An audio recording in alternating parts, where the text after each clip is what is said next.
priceless words to defend a man was accused of stealing underwear.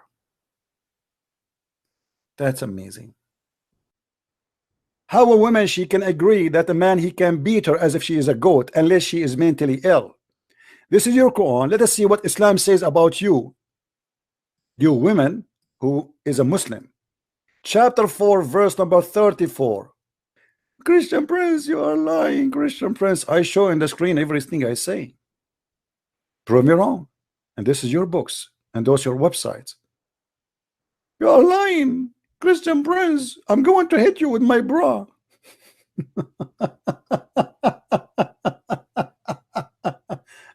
Oh boy. Here we go. This is your Islamic books. This is how stupid the Quran is, and this is how filthy this book is. Do you see it? Scourge them. If you suspect that your wife, she might be in a stage of going to be disobedient, she is not even disobedient yet. You jail them in their rooms, you scream at them, and you scourge them. But don't be exaggerating. How we can scourge our women? The hadith explained that. Muhammad in the hadith, he said, beat them until you make their skin greener than their clothes. This is accepted in Islam, and let us prove that. Liar, huh? My boyfriend, he is very knowledgeable. Oh boy. Desperate old woman looking for a man. That's why she convert. Read with me. This is a woman, this is a story of a Muslim woman, because the filthy rules of Muhammad, who made an order that if a female woman, she is divorced 3 times from her husband, she cannot get back to her husband Rif'a unless she sleep and have intercourse with other men. And not only that, she have to taste his orgasm and he have to taste her orgasm. Raf'a divorced his wife, whereupon Abdul Rahman bin Zubayr al-Qurazi married her. So this is a woman, she used to be married to a guy, his name is Raf'a. Now she is married to a man, his name is Abdul Rahman. What happened?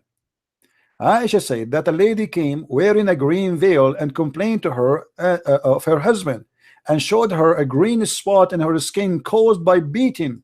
It was the habit of ladies to support each other. You see, they are saying to you, she is not supporting her because she's right. No, she's supporting her because they are women supporting each other. So when Allah Messenger came, Aisha said, I have not seen any suffering women suffering as much as a believing women. So Aisha here confirmed that a Muslim woman, she is the worst in life. She have no good life. She is suffering the worst. Who is witnessing for that? Aisha. She's witnessing that between all the women of the Arab, no woman is suffering as much as a believing woman. Look at her skin. Her skin is greener than her clothes. Her skin, this is not, they say to us, you beat her light beating, right? Look at this. This is light beating. Her skin is greener than her clothes. When Abdurrahman here heard that his wife had gone to the Prophet, he came with his 2 sons from other wife. And she said, by Allah, I have done no wrong to him. He is impotent and he is useless to me like this, which means his penis is not working. Look how filthy the society, look how disgusting those people are. Holding, showing the fringe of her garment. Abu Abdul Rahman said, by Allah, O Messenger of Allah, she told a lie. I'm very, very strong. I can satisfy her. What is enough? What is next? Maybe he's going to hold his private part and he will do it live. I'm very strong. I can satisfy her, but she is disobedient and she want to go back to Rif'a. Aha, now we know what's happening. This woman, she married this man because the filthy Muhammad, the mad Muhammad, the crazy Muhammad, he made a rule that if a woman, she divorced her husband, or a man divorced his wife, sorry, 3 times, she cannot get back to him unless she marry a new husband and he F her. And he tastes her juice and she tastes his juice, which is orgasm. And then and only then she can go back to the husband. So now this woman, she married this new man, but she don't want to sleep with him. She wants him to get back as a tool to get back to the previous husband. So look what happened.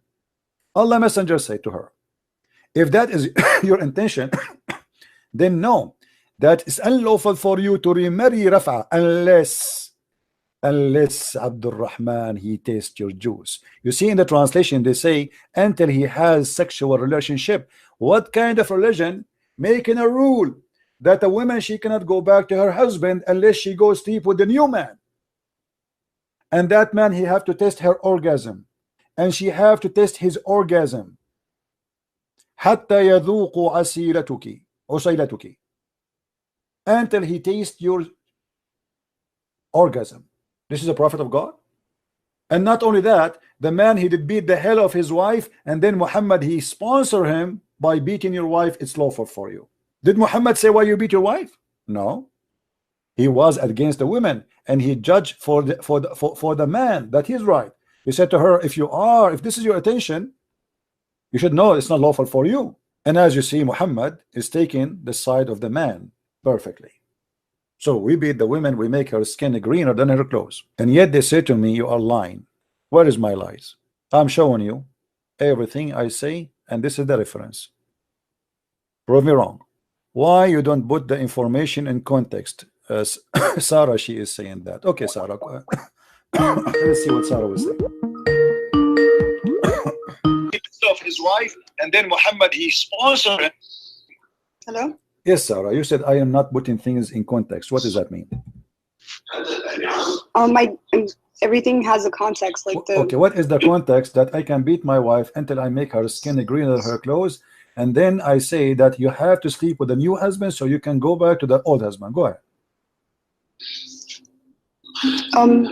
When I say in context, I'm talking about historical context, right? Well, this is the historic, the story in front of us as it is. I read the whole story. I did not even cut a letter from it. Right. So you do know that with Islam came the revolution of everything. Like what? Women quickly gained rights and inheritance in. That's false. That's false. That's false. That's false. That's false. That's false. Women is before Islam they inherit everything. Not only that, they used to be very rich. As an example, Muhammad himself he used to work for Khadija. Is that true? Yeah, but she was the widow, right? She is a widow, which means she inherited her husband. Is that correct? She inherited everything from her husband. Yes. So this is she was not a Muslim woman. Is that correct? I guess.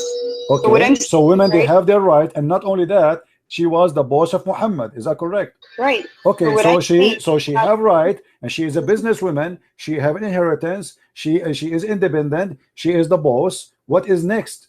Islam make the women wear a veil, became inside the box, and you are the one who said to me when you called me first time, you said that the wives of the prophet they have no right to go around, they have to stay home. Didn't you say that to me? But before Islam, women she was a queen, women she was a leader, women she was a counselor, women she was a businesswoman, as an example Khadija herself. So Islam destroy you and make you just a sex toy. Where's your that? What is your proof? You are the one who just told me before that the wife of the prophet they have to stay home. No, your proof that Arabia was this kind of.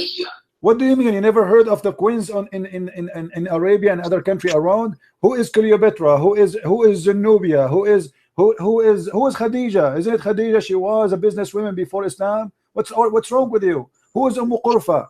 Who is there is many famous women in the history of Arabia. What are you talking about? There's many queens.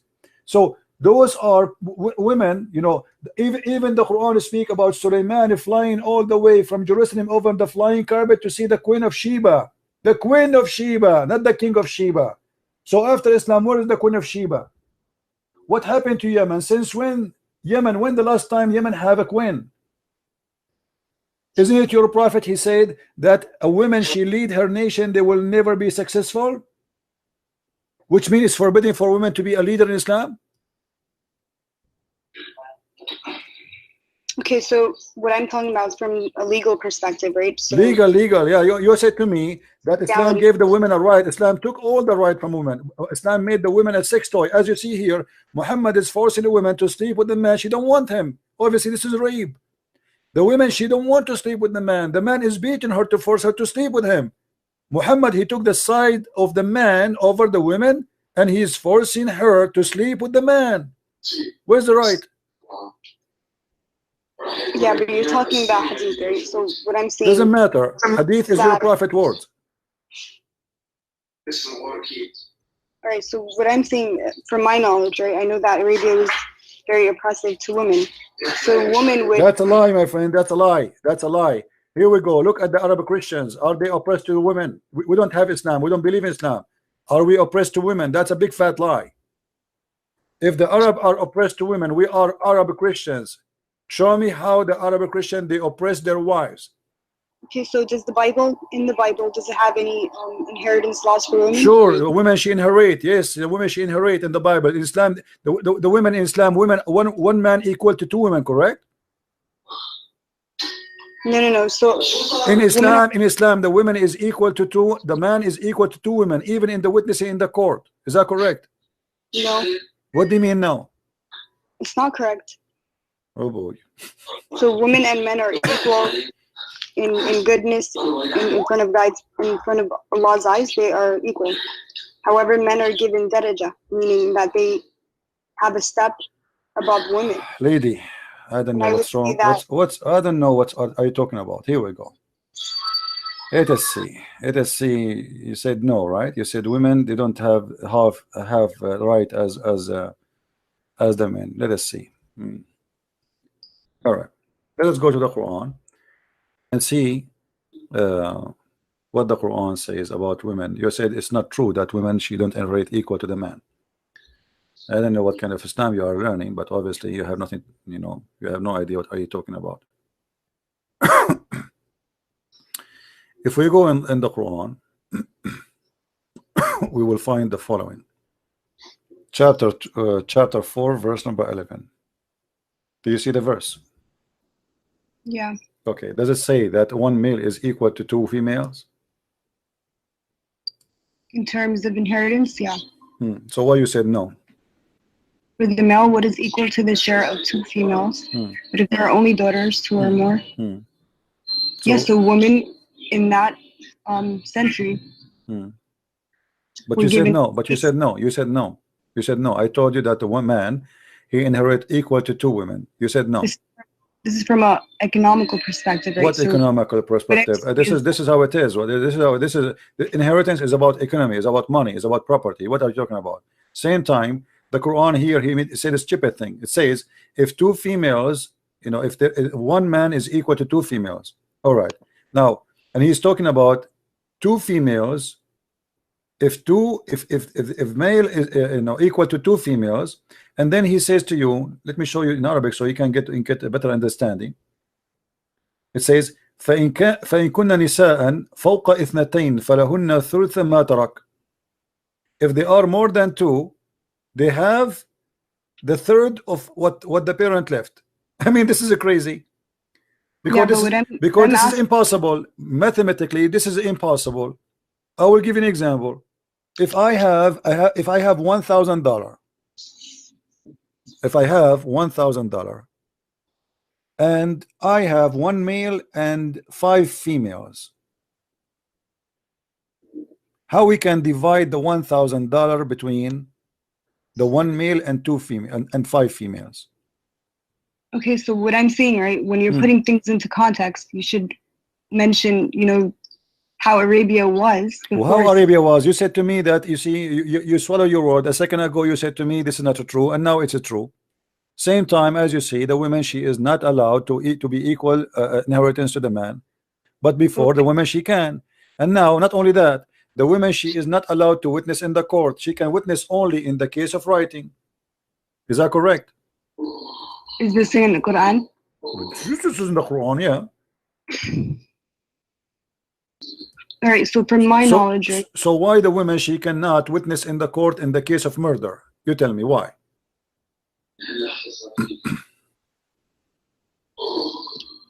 What is the wisdom? Where is that in the Quran? Well, the Quran make it clear that women they can witness only in the case of borrowing money. As simple as that.